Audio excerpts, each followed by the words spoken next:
Just a short time ago, I was joined by Texas Senator John Cornyn, who's also a member of the Senate Intelligence, Judiciary, Finance, Budget, and Foreign Relations Committee. And I asked him what he thought about Trump's comments and what the strategy is, and if he really wants to take over Gaza, or if this might be about creating leverage with Arab states and energy.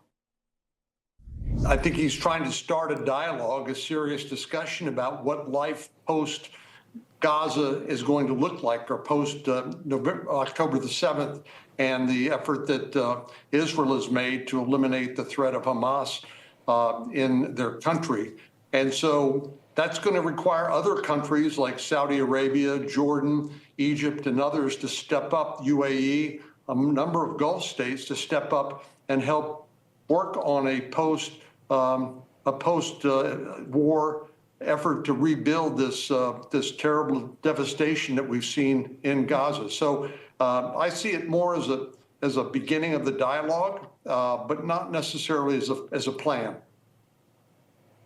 Oh, thank you. And as I mentioned, you're on a lot of committees here, and it's been a busy few days on the Hill with a lot of confirmations and committee votes. I'd like to ask you your reaction on how you think it's been, this process. We know RFK and Tulsi have gotten through. The Democrats are still trying to delay a little bit with using USAID, in fact, Senator Cornyn, as a stall tactic here. But as far as the Republican side, that reports that Tom Tillis a possible no on RFK Jr. until Monday, but there was pressure. How would you like to characterize what's going on in the Senate, at least on the Republican side here, with some of these critical cabinet members? Well, as you know, under the Constitution, the Senate is given the responsibility of what's called advice and consent. That is to confirm the president's nominees.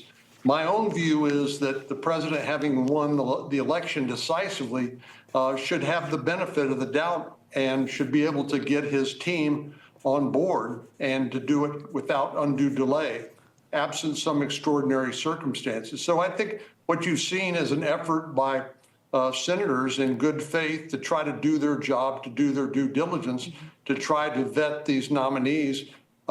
Frankly, it's not just us discharging our responsibility. It's to protect the president and his administration against surprises from issues that may pop up during an administration that should have been vetted and identified earlier. But I feel pretty confident that all of the president's remaining nominees will be confirmed.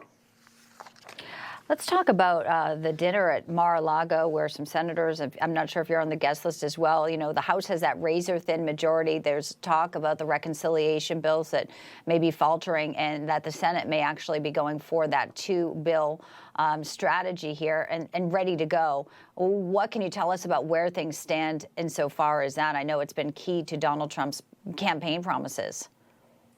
Well, as you know, unless Congress acts, we're going to see a multi-trillion-dollar tax increase on 62% of American taxpayers. So we have to act.